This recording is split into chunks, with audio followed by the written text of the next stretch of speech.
रख हौसला ओ मंजर भी आएगा, प्यासे के पास चलकर समंदर भी आएगा, न थक कर बैठे एग्जाम के मुसाफिर, नंबर भी मिलेगा और मिलने का मजा भी आएगा। जितने भी प्यारे बच्चे बाबू 6 मार्च को पेपर देने जा रहे हो यानी कि फिजिक्स का, तो आज की वीडियो काफी इंपॉर्टेंट है। आप लोगों के प्यार और सपोर्ट से ये वीडियो बना रहे हैं। बहुत सारे बच्चे बोले सर आप पेपर लेकर आइए, हमें समझाइए कि कैसा आएगा, और इस पेपर का फुल सॉल्यूशन बाबू जो देख रहे हो सेम ऐसा ही आपका पेपर आएगा। इस बार जितने भी बच्चे बोर्ड एग्जाम देने जा रहे हो सबका पेपर ऐसा ही आएगा। एक एक क्वेश्चन का सॉल्यूशन हम बताएंगे और सीधे यहाँ पे इस कॉपी पे आपको लिख करके एक एक क्वेश्चन का यहाँ पे आंसर के साथ कि कैसे कॉपी लिखना है, चाहे कोई भी क्वेश्चन हो, पूरा हम A to Z क्वेश्चन का सॉल्यूशन बताएंगे। देख सकते हैं पूरा, यानी कि आज की इस वीडियो में इस पेपर को अच्छे सॉल्यूशन करके जाना, यानी बोर्ड एग्जाम में आप टॉपर बनने से कोई नहीं रोक सकता बाबू। फिजिक्स में धुआं धुआं उठा दोगे। तो चलिए वीडियो को शुरू करते हैं और वीडियो को प्यारा सा लाइक कर देना, चैनल पे पहली बार तो सब्सक्राइब करके बेल आइकन हिट कर लीजिए। और देख सकते हैं 346 FT कोड का ये क्वेश्चन पेपर सेम इसी तरीके से आपका पेपर आएगा 2025 का, और भौतिक विज्ञान लिखा रहेगा बाबू इसी के जैसा रहेगा। और यहाँ पे 3 घंटे 15 मिनट टाइमिंग मिलेगा। इसमें 70 नंबर पूर्णांक रहेगा और 30 नंबर जो है आपका प्रैक्टिकल थ्रू मिल जाएगा कॉलेज स्कूल से, चिंता ना करो। और सबका जो है यहाँ से 70 नंबर की तैयारी करना है, आराम से समझिएगा।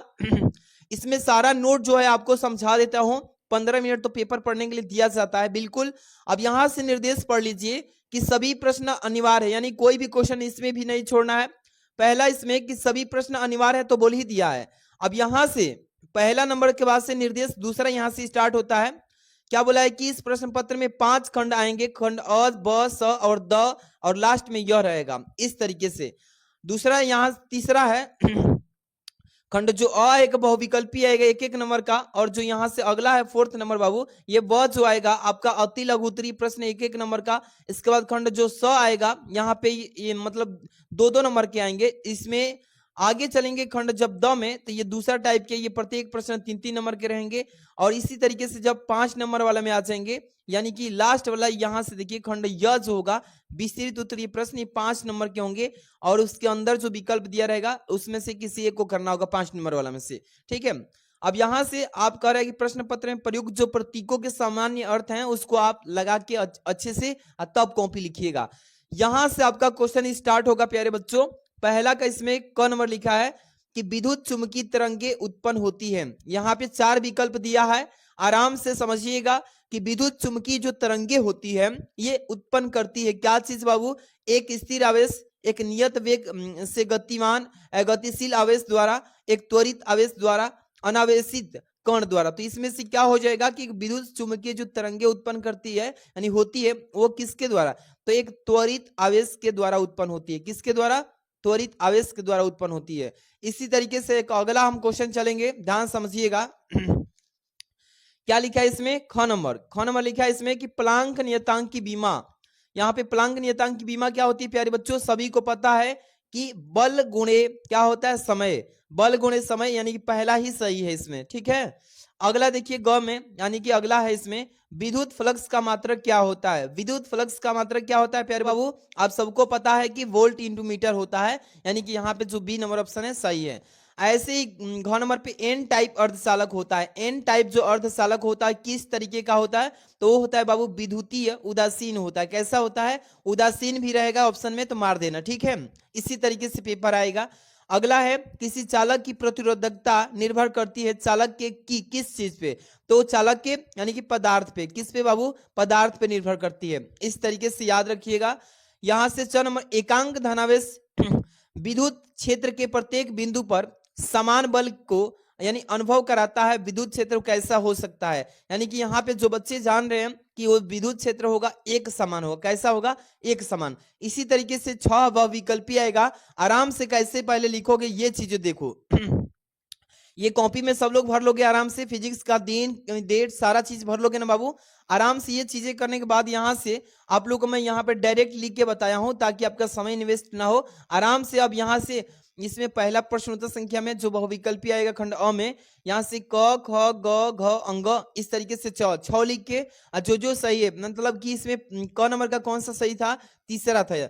इस तरीके से मैं यहाँ पे एक बस लिख दे रहा हूं, आप सभी उतार लीजिएगा इससे, ठीक है। यहाँ पे क्या लिखेंगे, एक त्वरित, यहाँ पे लिखे त्वरित, क्या लिखोगे बाबू, एक त्वरित आवेश द्वारा, आवेश द्वारा। इस तरीके से सारे के सारे जो विकल्प अभी सही हुआ है सभी के सभी, जैसे कि इसमें ख नंबर में पहला है बल गुणे समय, बल गुणे क्या है बाबू, यानी कि बल गुणे समय। इसी तरीके से आप पूरा कर लीजिए, बल गुणे समय लिख लोगे, ठीक है। इस तरीके से आप उतार लोगे ना। अब यहां से मैं छोड़ के आगे चल रहा हूं क्योंकि इसका पेपर का मैं सोल्यूशन बता चुका हूं, ठीक है। अब यहां से आगे चलते हैं। देखिए क्या लिखा है इसमें प्यारे बच्चों, खंड जो ब स्टार्ट होगा यहां से, आपका खंड ब में यहां से दूसरे नंबर से स्टार्ट होगा। यहां पे क्या लिखा है कि चुंबकीय द्विध्रुव आघूर्ण का व्यंजक तथा मात्रक लिखिए। इसमें चुंबकीय द्विध्रुव आघूर्ण जो होता है इसमें इसका व्यंजक बताना है और साथ में इसका मात्रक भी बताना है, याद रखना। चलिए इसको कैसे लिखोगे, यहां से देखो कैसे लिखोगे बाबू। सबसे पहले यहाँ पे खंड ब लिख लीजिएगा, प्रश्न उत्तर संख्या 2 का क लिखिएगा इसमें, और यहां से लिखिएगा कि चुंबकीय द्विध्रुव आघूर्ण m बराबर क्या होता है, n इंटू आई इंटू ए होता है। क्या होता है, n इंटू आई इंटू ए होता है, ये होता है। इसका मात्रक क्या होता है, मात्रक लिखिएगा ब्लैक पेन से, और यहाँ पे एम्पियर इंटू मीटर स्क्वायर, और इसी को a इंटू एम स्क्वायर लिख सकते हैं, ठीक है बाबू। इस तरीके से लिख लोगे ना, कोई दिक्कत किसी को नहीं सर।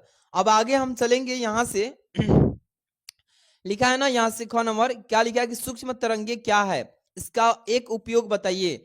सूक्ष्म जो तरंगे होता है ये क्या होती है, इसका एक उपयोग भी बताना है। तो आइए इसको क्वेश्चन को मतलब है, बस क्वेश्चन अच्छे समझना है आपको, एक एक क्वेश्चन को पढ़ के जाना है, ऐसा ही पेपर आएगा आपका आराम से। प्रश्न उत्तर संख्या दूसरा के ख लिखिएगा ऐसे, और लिखेंगे सूक्ष्म तरंगे कि सूक्ष्म तरंगे विद्युत चुंबकीय तरंगे हैं।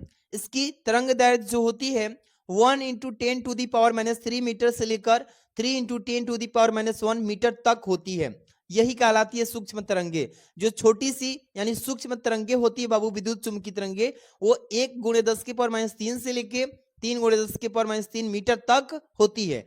अब यहाँ पे उपयोग इसका लिखोगे कैसे कि इनका उपयोग रडार प्रणाली में होता है, जहां पे रडार लगाया जाता है वहां पे उसी प्रणाली में इसका प्रयोग किया जाता है, किसका, सूक्ष्म तरंगी का, ठीक है बाबू। इसके बाद से हम चलेंगे अगला, लिखा है ना ध्रुवण कोण से आप क्या मतलब समझते हैं, इसका तात्पर्य पूछा है, इसका मतलब परिभाषा कि ध्रुवण कोण का यहाँ पे क्या करिए, परिभाषा बताइए। तो आइए इसको ध्रुवण कोण को सबसे पहले यहाँ पे समझेंगे, क्योंकि प्रश्नोत्तर संख्या अब यहाँ से स्टार्ट होता ग नंबर, दूसरा का क्या लिखेंगे बाबू, ग नंबर। अब यहाँ से ध्रुवण कोण हेडिंग डालिएगा, लिखेंगे आपतन कोण के उस न्यूनतम मान को जिसके लिए यानी परावर्तित प्रकाश पूर्णतः ध्रुवित होता है, ध्रुवण कोण कहलाता है। क्या कहलाता है बाबू, ध्रुवण कोण कहलाता है। अब किसी पारदर्शी माध्यम के लिए ध्रुवण कोण यानी कि जो होगा माध्यम के अपवर्तनांक और आपतित प्रकाश की क्या होगा यानी लैम्डा यानी तरंग दैर्घ्य पे डिपेंड करेगा उसके। इस तरीके से आराम से सभी क्वेश्चंस को आप आराम से हल करेंगे, कोई भी बच्चा मिस नहीं करेगा, इस क्वेश्चन पेपर को आराम से पढ़ के जाएगा। अगला लिखा है प्रदत्त चित्र, यानी कि जो चित्र आपको दिखा रहे हैं इस चित्र में पीएन संधि डायोड जो अग्र अभिनत है अथवा उत्क्रम अभिनत, इसको बताइए कि क्या होगा। यानी इस तरीके से आपको पेपर में पूछेगा कि इस तरीके से मतलब फिगर दिया रहेगा, आराम से देखिए तो आपको कैसे समझना है। सबसे पहले तो यहाँ पे फिगर मैं दिखा दूं, इसी टाइप से आएगा, यानी कि देखिए घ नंबर का ये फिगर दिया रहेगा कि प्रदत्त चित्र में पीएन संधि डायोड अग्र अभिनत अथवा उत्क्रम अभिनत जो है ये अग्र है और अभिनत दोनों में, इसमें से आपको बताना है कि पीएन जो संधि डायोड है इसमें अग्र क्या है और अथवा उत्क्रम अभिनत क्या है। तो इसको देखिए सबसे पहले यहाँ पे आ जाइए और इसी फिगर को अग्र और अभिनत दोनों दिखा देंगे, आराम से समझिएगा। प्रश्नोत्तर संख्या 2 के घ यहाँ पे अग्र और अभिनत मतलब कि अग्र अभिनत दिखाएंगे कि कौन सा होगा इसमें से। यहाँ पे एक पॉइंट लिया है -5 वोल्ट का और यहाँ पे देखिए जो एक रेजिस्टेंस लगाया है और यहाँ पे -3 का वोल्ट का यहाँ पे अभिनत बताना है कि अग्र होगा कि पश्च होगा। तो लिखेंगे कि अतः जो यहाँ पे पीएन संधि डायोड बना है, इस संधि डायोड में अग्र अभिनत जो होगा ये मतलब इसी में है, किसकी तरफ है, अग्र अभिनत की तरफ है, इसलिए यहाँ पे लिखेंगे अग्र अभिनत है। इस तरीके से हो जाएगा ना बाबू। इसके आगे जो क्वेश्चन आप देख रहे हो यहाँ से अंक नंबर 1 हेनरी स्वप्रेरकत्व को परिभाषित कीजिए। 1 हेनरी स्वप्रेरकत्व को परिभाषित कीजिए। यहाँ पे लिखेंगे प्रश्नोत्तर संख्या दूसरा का अंग, क्या लिखेंगे कि यदि किसी कुंडली में प्रवाहित धारा को यानी कि 1 एम्पियर प्रति सेकंड की दर से यानी बदलने पर उसमें 1 वोल्ट का विद्युत वाहक बल प्रेरित होता है तो उसे ही उस कुंडली का प्रेरकत्व यानी 1 हेनरी कहते हैं, यानी कि होगा। और इसका यहाँ पे फॉर्मूला याद रखिएगा प्यारे बच्चों, प्रेरित विद्युत वाहक बल, इसका मतलब ई इक्वल यहाँ पे लिख लेंगे एल इंटू डेल्टा आई अपॉन डेल्टा टी। इस तरीके से आप आराम से लिख लीजिएगा, ठीक है। इसके बाद आप चलेंगे 6 नंबर पे। देखिएगा 6 नंबर क्या लिखा है इसमें कि धारा घनत्व की परिभाषा तथा मात्रक लिखिए। धारा घनत्व का यहाँ पे परिभाषा पूछा है, इसके बाद इसका मात्रक भी पूछा है। तो आइए इसको पहले आराम से समझते हैं, धारा घनत्व क्या है, इसका मात्रक क्या होगा, आराम आराम से। पहले प्रश्नोत्तर संख्या दूसरा का च लिखेंगे ऐसे। धारा घनत्व क्या परिभाषा लिखेंगे, किसी चालक में किसी बिंदु पर प्रति एकांक क्षेत्रफल में लंबवत गुजरने वाली वैद्युत धारा को क्या कहते हैं, धारा घनत्व कहते हैं। क्या बोलते हैं प्यारे बच्चों, धारा घनत्व कहते हैं। और इसे जे से प्रदर्शित करते हैं, किसी से, धारा घनत्व को जे से प्रदर्शित करते हैं। जे बराबर होता है आई बटा ए। आई क्या है बाबू, कि ये आपका यानी एम्पियर से डिनोट करता है, यानी धारा है, और ए जो है एरिया है, क्षेत्रफल, इसको मीटर से डिनोट करेंगे। इसका मात्रक, इसका मात्रक हो जाए एम्पियर प्रति मीटर स्क्वायर। ये जे बराबर आई बाई ए बोलेंगे, आई बाई ए, और इसका मात्रक एम्पियर प्रति मीटर स्क्वायर, ठीक है। अगला क्वेश्चन स्टार्ट करेंगे यहां से। और ये जो खंड आप देख रहे हैं ये खंड स है, खंड स यानी सेक्शन सी। और ये जो तीसरा से स्टार्ट होगा, तीसरा का क्वेश्चन का क लिखा है, इसमें आपके 4 ही करना है। तीसरा का अनुगमन वेग तथा विभवांतर के संबंध का सूत्र बताइए। अनुगमन वेग तथा विभवांतर के संबंध में जो सूत्र होता है उसको बताना है। और काफी बार ये क्वेश्चन पेपर में आ चुका है, इस क्वेश्चन को अच्छे से पढ़ के जाना है। लिखेंगे खंड स, क्या लिखेंगे, खंड स। इसमें प्रश्नोत्तर संख्या तीसरा का क लिखिएगा प्यारे बच्चों। पहले लिखिएगा अनुगमन वेग। अनुगमन वेग को वीडी से डिनोट करते हैं, किसी से, वीडी से।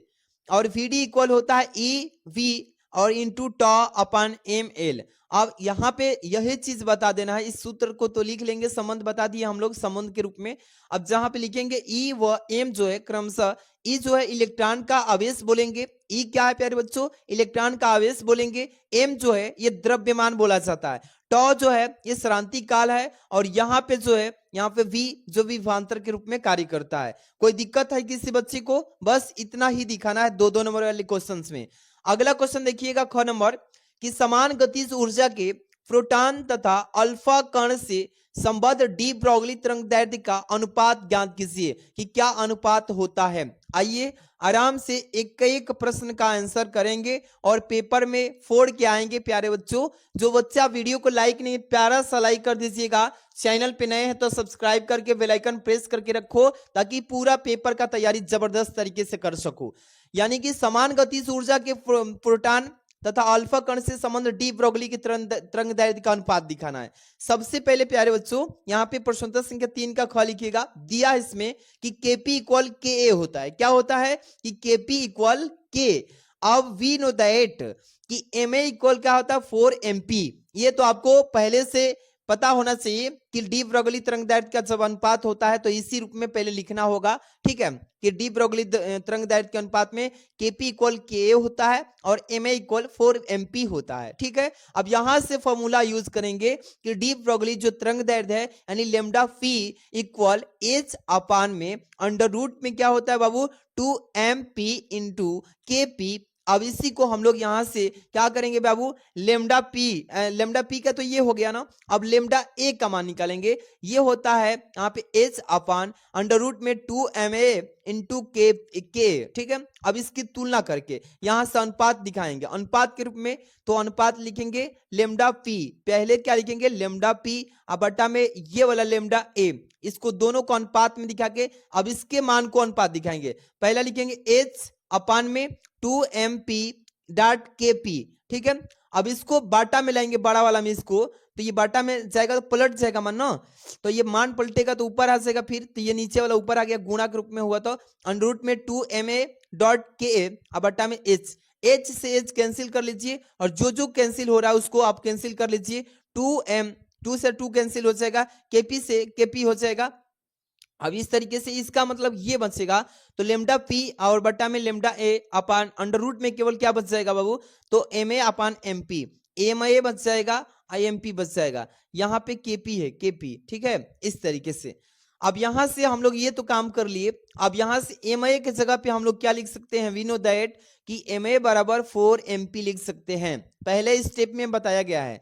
तो यहां से lambda P upon lambda A equal under root में क्या लिखते हैं प्यारे बच्चों 4mp, क्योंकि ma की जगह पे हम लोग जानते हैं कि 4mp हो जाएगा, तो ma की जगह 4mp लिखेंगे, हाँ, और बटा में जो जैसे mp है वैसे mp रखेंगे, यहाँ भी वही चीज लिखे जो हमने यहाँ पे फॉलो किया है। अब यहाँ से क्या करेंगे बाबू, lambda p upon lambda A equal, अब यहाँ पे देखिए mp से mp तो कैंसिल हो जाएगा ना, तो केवल 4 बचेगा और बटा में 1। अब इसको अंडर रूट से बाहर करेंगे तो 2 बाहर आ जाएगा बटा में 1, तो इसी को अनुपात में दिखाएंगे 2:1 हो जाएगा। किसी बच्चे को कोई दिक्कत नहीं सर, कोई दिक्कत हो तो बताइए बाबू, आपका कमेंट हम पढ़ के रिप्लाई जरूर देंगे। अगला प्रश्न देखेंगे यहां से तीसरा के बाद से, तीसरा के ग कि द्रव्यमान क्षति तथा बंधन ऊर्जा को परिभाषित कीजिए। जो द्रव्यमान क्षति है और बंधन ऊर्जा है इसको यहाँ पे क्या करना है, इसका परिभाषा देना है। तो आइए इसको आराम से पहले तो सॉल्व करते हैं, आराम आराम से सारा चीज देखेंगे, ठीक है। प्रश्नोत्तर संख्या आप लिखेंगे तीसरा का ग, द्रव्यमान क्षति किसे कहते हैं बाबू, कि यदि यह नाभिक के संगठन में क्या होता है, शामिल प्रोटॉन और न्यूट्रॉन के कुल द्रव्यमान और नाभिक के वास्तविक द्रव्यमान के बीच का डिफरेंस को ही हम लोग द्रव्यमान क्षति कहते हैं। सपोज कीजिए कि कोई नाभिक है और नाभिक का जब संगठन होता है तो उसमें प्रोटॉन और जो न्यूट्रॉन होता है इसके द्रव्यमान में और नाभिक के जो वास्तविक द्रव्यमान है उसके बीच का डिफरेंस को ही द्रव्यमान क्षति बोलते हैं। कोई बच्चों को कोई दिक्कत तो नहीं ना, बिल्कुल। अब इसमें बंधन ऊर्जा भी पूछा था प्यारे बच्चों, क्या पूछा था कि द्रव्यमान क्षति के बाद तथा इसमें बंधन ऊर्जा को भी परिभाषित कीजिए। तो बंधन ऊर्जा ऐसे लिखिएगा कि वह ऊर्जा, यानी कि यह वह ऊर्जा है जो नाभिक के प्रोटॉन और न्यूट्रॉन को एक साथ बांध कर रखने के लिए यानी कि आवश्यकता होती है, इसी को बंधन ऊर्जा कहते हैं, यह बंधन ऊर्जा कहलाती है। ओके, अब यहां से एक मोस्ट इंपॉर्टेंट न्यूमेरिकल जो कि वायरल पेपर में देखने को मिलेगा, घ नंबर की दिए गए परिपथ में 5 मिली एम्पियर धारा प्रवाहित हो रही है, तो प्रतिरोध R का मान ज्ञात कीजिए। प्यारे बच्चों इसका आप आराम से समझिए पहले फिगर। यहाँ पे एक बैटरी परिपथ में जोड़ा है 1.5 वोल्ट की, और यहाँ पे रेजिस्टेंस R जोड़ा है इसमें, और यहाँ पे देखिए मतलब कितने वोल्ट का, तो 0.5 वोल्ट का यहाँ पे विभवांतर का लगा दिया है एंड मतलब गेट। अब यहाँ से इसी चीज को मैंने यहाँ पे प्रश्नोत्तर संख्या 3 का घ लिखा है और वही चीज यहाँ पे उतारा है। अब इसको कैसे करोगे, सबसे पहले यानी R का मान इसका निकालने के लिए बोला था ना, R का मान निकालना इसमें, तो R का मान निकालेंगे कैसे कि अग्र अभिनत में, ये जो अग्र अभिनत है इस अग्र अभिनत में संधि डायोड का प्रतिरोध जो होगा 0 के रूप में हो जाएगा, क्योंकि यहां से अब आगे कुछ है ही नहीं, तो यहाँ पे 0 लिख देंगे, ठीक है। और तब से क्या लिखेंगे कि R0 के बीच विभवांतर जो होगा 1.5 माइनस 0.5, यानी कि 1.5 में से 0.5 को हम डिफरेंस इसका निकालेंगे यानी अंतर, तो विभवांतर में निकल के आएगा 1.0 वोल्ट आएगा, ठीक है। अब R का मान निकालने के लिए बोला था, आपको पहले ही बताए हैं R का मान निकालना है इसमें, तो आप क्या करोगे बाबू, R बराबर होता V/I, जबकि V का मान कितना है तो यहाँ पे 1 है। अब यहाँ पे जो आई का मान है 5 गुणे 10 की पावर -3 मिली एम्पियर को एम्पियर में चेंज करेंगे तो गुणे 10 की पावर -3 हो जाएगा ना। आपको कोई दिक्कत नहीं है ना बाबू। अब इस तरीके से इसको 5 दूनी के 10 कटा लेंगे, कोई दिक्कत। अब यहाँ से ऊपर जाएगा तो ये 200 हो जाएगा, क्योंकि एक जीरो इसमें से हटेगा। अब ये सीधे कितना हो जाएगा 200। इस तरीके से ये 1 पॉइंट, इस तरीके से 1.5 दूनी के 10, इस तरीके से आप आराम से इसको कर लीजिएगा। 0.2 है, इस तरीके से आप कर लेंगे, कोई डाउट तो नहीं है ना बाबू। आगे वाला क्वेश्चन आप देखेंगे, यानी कि खंड द जो है काफी इंपॉर्टेंट है, आराम से इसको समझिएगा जितने भी बच्चे देख रहे हो। इसमें 4 का क लिखा है ना, विस्थापन धारा क्या है। और एक और इसमें क्वेश्चन पूछ रखा है कि 5, क्या पूछा है बाबू, 5 मेगाहर्ट्ज आवृत्ति की एक समतल वैद्युत चुंबकीय तरंग निर्वात में x अक्ष के अनुदिश गतिमान है। तो निर्वात में किसी बिंदु पर वैद्युत क्षेत्र जो वेक्टर E इक्वल 6.3 यानी जे कैप वोल्ट प्रति मीटर है। तो इस बिंदु पर चुंबकीय क्षेत्र यानी वेक्टर V का मान और दिशा ज्ञात कीजिए। सबसे पहले तो आराम से मेरी बात को समझिए कि इसमें पहले विस्थापन का पहले परिभाषा निकालें, फिर विस्थापन धारा का, इसके बाद से ये जो न्यूमेरिकल है इसको सॉल्व करेंगे। आइए आराम से एक एक पॉइंट को समझ लीजिए, पेपर में आएगा तो समझ के रखोगे तो ही पेपर में कर पाओगे। पहले खंड द लिखिएगा, और जितने भी प्यारे बच्चे वीडियो को लाइक नहीं, प्यारा सा लाइक कर दो बाबू, ठीक है। इसके बाद से यहाँ पे पहले विस्थापन धारा देखेंगे। विस्थापन धारा डिस्प्लेसमेंट करंट जो होता है, यानी कि परिवर्ती विद्युत क्षेत्र के कारण बहने वाली धारा को विस्थापन धारा कहते हैं। जो परिवर्तित विद्युत क्षेत्र होता है ना, परिवर्ती विद्युत क्षेत्र, उस क्षेत्र के कारण जो बहने वाली धारा है बाबू, उसी को विस्थापन धारा कहते हैं। जिसे आईडी से क्या करते हैं, कैपिटल यहाँ पे मतलब आई है और सफिक्स में डी है, आईडी से व्यक्त करते हैं, इसी को विस्थापन धारा कहते हैं। अब इसमें दिया क्या था बाबू, देखिए दिया था कि E इक्वल 6.3 जे कैप, इसका मतलब वोल्ट प्रति मीटर। अब इसमें इसका निकालना है मान, तो यहां से ध्यान रखिएगा, लिखेंगे वेक्टर V इक्वल यानी कि वेक्टर E बटा C बराबर है कितना, तो वेक्टर E का मान 6.3 दिया है। और निर्वात में प्रकाश की चाल कितनी होती है प्यारे बच्चों, तो 3 गुणे 10 की पावर 8 यानी कै। इस तरीके से लिख के अब इसको सॉल्व कर लीजिए। ये 3 दूनी की 6, 3 एकम 3 है, यानी कि वेक्टर B बराबर 2.1 गुणे 10 की पावर, ये क्या हो जाएगा, ऊपर जाएगा तो माइनस में 8 के हो जाएगा, के कैप। इस तरीके से आपका यह आंसर हो जाएगा, कोई डाउट नहीं ना। चलिए अगला क्वेश्चन देखेंगे। इसमें अगला क्वेश्चन क्या है प्यारे बच्चों, आराम से इस क्वेश्चन पेपर को पढ़ के जाना है, किसी भी बच्चे को छोड़ के नहीं जाना है, ठीक है। इसमें क्या लिखा है देखिए, यहाँ पे लिखा है ना ख नंबर का, यहाँ पे लिखा है C1 मतलब कि माइक्रोफैरेड, और तथा इसमें C2 जो दिया है ये कितना है प्यारे बच्चों, यानी C2 माइक्रोफैरेड धारिता के 2 संधारित्रों को समांतर क्रम में जोड़ने पर तुल्य धारिता यानी कितना आती है, तो 20 माइक्रोफैरेड है। यदि इन्हें श्रेणी क्रम में जोड़ा जाए तब तुल्य धारिता जो होगी 4.8 माइक्रोफैरेड हो, तब C1 व C2 की धारिता का अनुपात बताइए कि C1 बड़ा होगा या C2। इस तरीके से आपको बताना है, आप यानी C1 दिखाना है बड़ा, इस तरीके से आपको करना है। चलिए सबसे पहले क्या करेंगे, प्रश्नोत्तर संख्या 4 के ख लिखिएगा। इसमें समांतर क्रम पहले लिखेंगे उसका, तब इसका यहाँ पे श्रेणी क्रम। समांतर क्रम में C1 प्लस C2 होता है इसमें, ठीक है ना। इसका C1 प्लस C2 को जोड़ेंगे तो कितना दिया है आपका 20 माइक्रोफैरेड दिया है, क्योंकि प्रश्न के अकॉर्डिंग चल रहे हैं हम लोग। श्रेणी क्रम में क्या है, को C1 इंटू C2, अब बट्टे में C1 प्लस C2 होता है। अब इसका मान दिया 4.8 माइक्रोफैरेड, कितना दिया है 4.8 माइक्रोफैरेड दिया है ना बाबू। तो ये वाला लिख के अब तब से इसमें आप इसका संधारित्र की यहाँ पे निकाल लीजिएगा C1 और C2।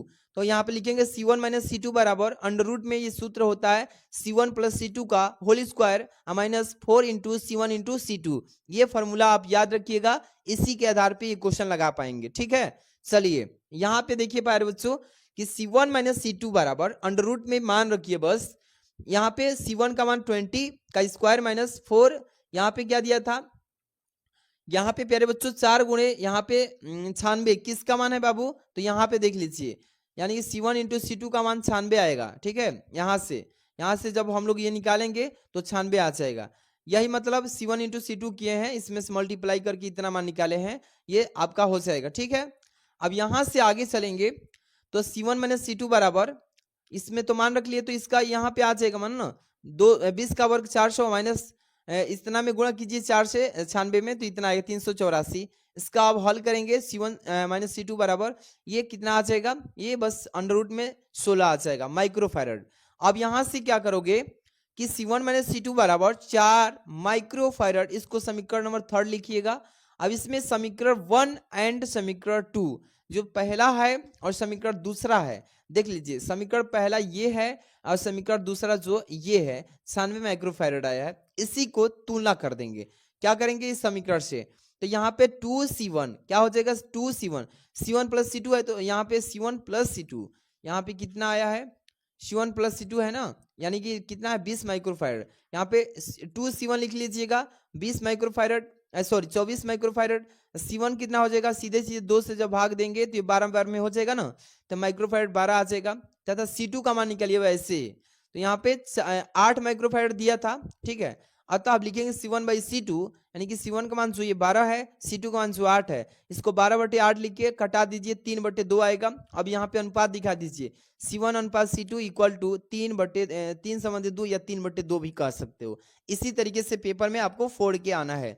चलिए अगला क्वेश्चन देखिए प्यारे बच्चों, यहाँ पे दो समांतर तथा सीधे धारावाही चालकों के बीच लगने वाला बल जो है कब एक आकर्षण तथा दूसरा प्रतिकर्षण बल होगा और क्यों होगा, यही पूछा है ना। सबसे पहले क्या करोगे, यहाँ पे आओ 4 नंबर प्रश्न संख्या का ग, 4 का ग क्या लिखोगे इसमें, प्रश्नोत्तर संख्या 4 के ग कि पास पास रखे दो धारावाही चालक चुंबकीय क्षेत्र की पारस्परिक क्रिया के कारण एक दूसरे पर क्या करता है, बल लगाता है। और प्रयोगों द्वारा यह देखा जाता है कि जब दो तारों के यानी कि तारों में धारा दिशा मतलब धारा की दिशा में एक ही हो, तो वे क्या होता है कि एक दूसरे को आकर्षित करने लगता है, अपने तरफ खींचने लगता है। और लेकिन जब धारा के दिशा जो कि विपरीत होगी तो एक दूसरे को प्रतिकर्षित करेगा, यानी कि दूर दूर खींचेगा, मतलब खेदेगा।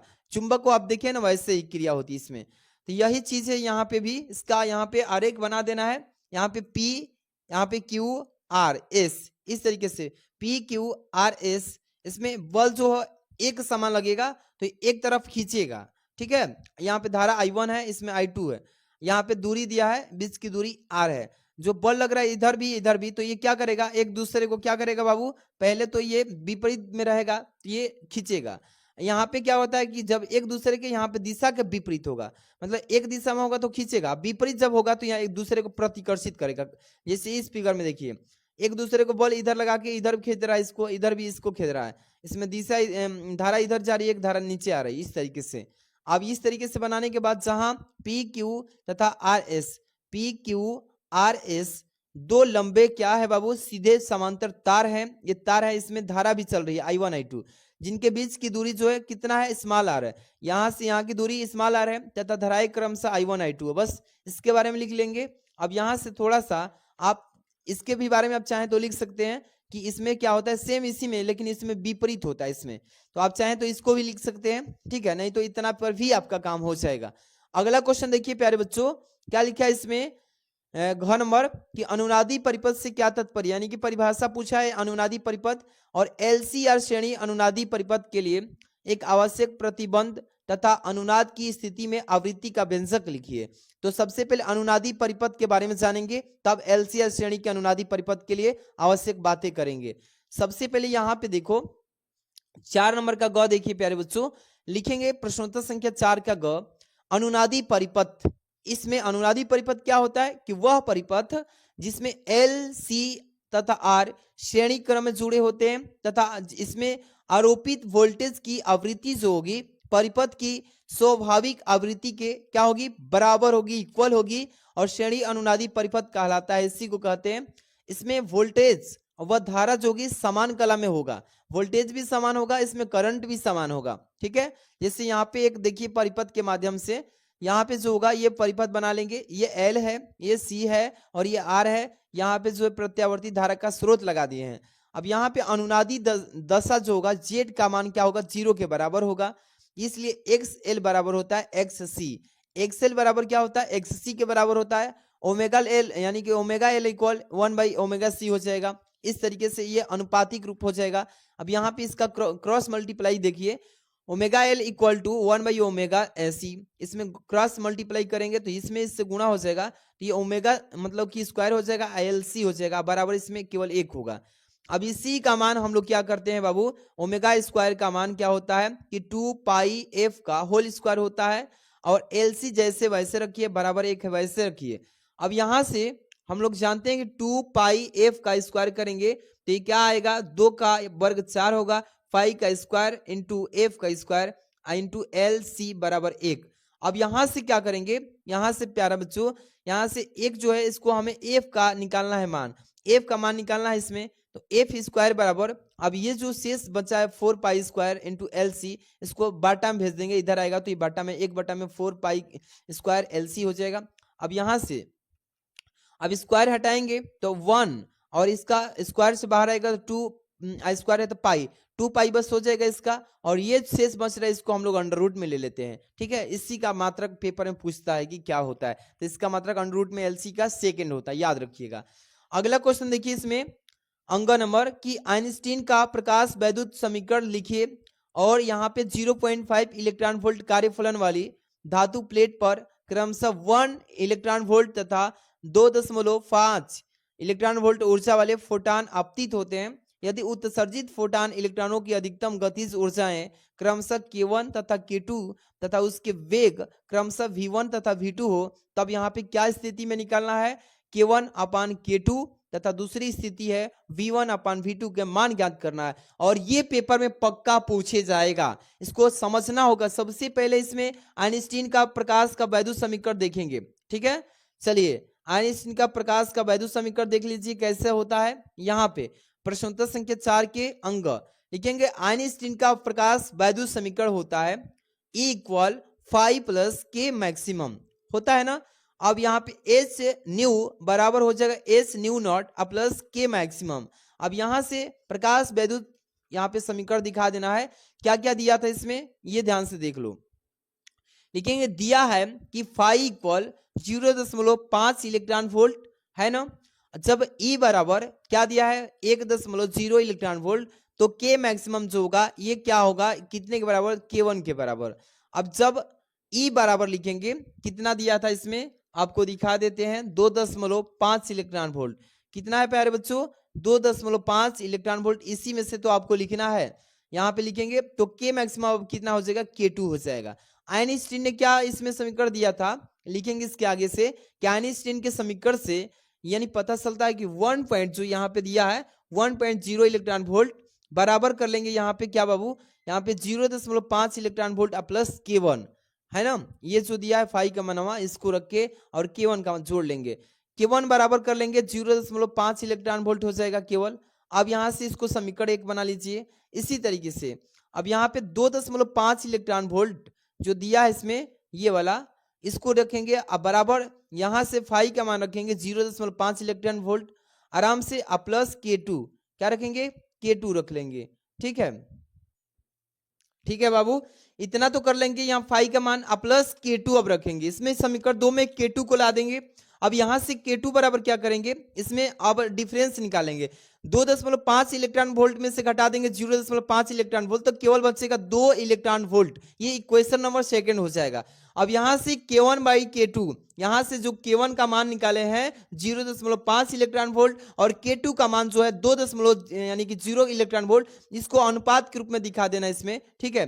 तो यहां से अब देखिए क्या हो जाएगा प्यारे बच्चों, यहां से 0.5 बटे में 2, अब इसको काट के सॉल्व करेंगे तो 1/4 आ जाएगा, क्योंकि दशमलव उड़ाएंगे तो 1/4 ही आएगा।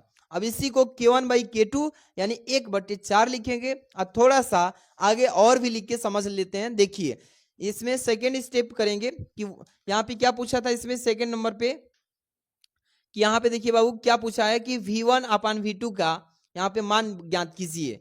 तो यहाँ पे लिखेंगे 1/2 m1 का सॉरी mv1 का स्क्वायर और बटे में यहाँ पे लिख लेंगे 1/2 mv2 का स्क्वायर। अब यहाँ पे बराबर कितने का हो जाएगा 1/4 का, जो अभी हम लोग ने निकाला है k1/k2 का मान, ठीक है। अब यहाँ से क्या करेंगे 1/2 से 1/2 कैंसिल हो जाएगा, ठीक है। अब यहाँ से जो जो कट रहा है उसको कटा देंगे, m से m कैंसिल। अब यहाँ से v1 का स्क्वायर बाई v2 का स्क्वायर। अब यहाँ सिंपल तरीके से अब करेंगे तो यहाँ से V1 का स्क्वायर और V2 का स्क्वायर बाई 1 बराबर 1/4 हो जाएगा। अब इसी का V1 बाई V2 और बराबर 1/2, यानी कि इसमें से इसका वर्ग कर देंगे, दोनों पक्षों का वर्ग करने पर यहाँ से इसका वर्ग हट जाएगा, इसका वर्ग लगेगा, तो ये 1/4 का वर्गमूल निकल के आ जाएगा 1/2। तो V1 अपन V2 का मान अभी हम लोग को निकाल दिया 1/2, ठीक है। तो आज की इस वीडियो में बस इतने ही बाबू, क्योंकि अब हम नेक्स्ट वीडियो में ला रहे हैं, क्योंकि अभी कोई प्रॉब्लम आ चुका है, मतलब कि वीडियो रिकॉर्डिंग में आपको पूरा फुल सोल्यूशन अभी नेक्स्ट वीडियो में लेके आ रहे हैं। तो इसके लिए प्यारा सा लाइक और कमेंट करके बताना होगा सर की फुल सोल्यूशन लाइए। लाइक कर देना और कमेंट कर देना बाबू, ठीक है। चैनल को सब्सक्राइब भी कर लेना।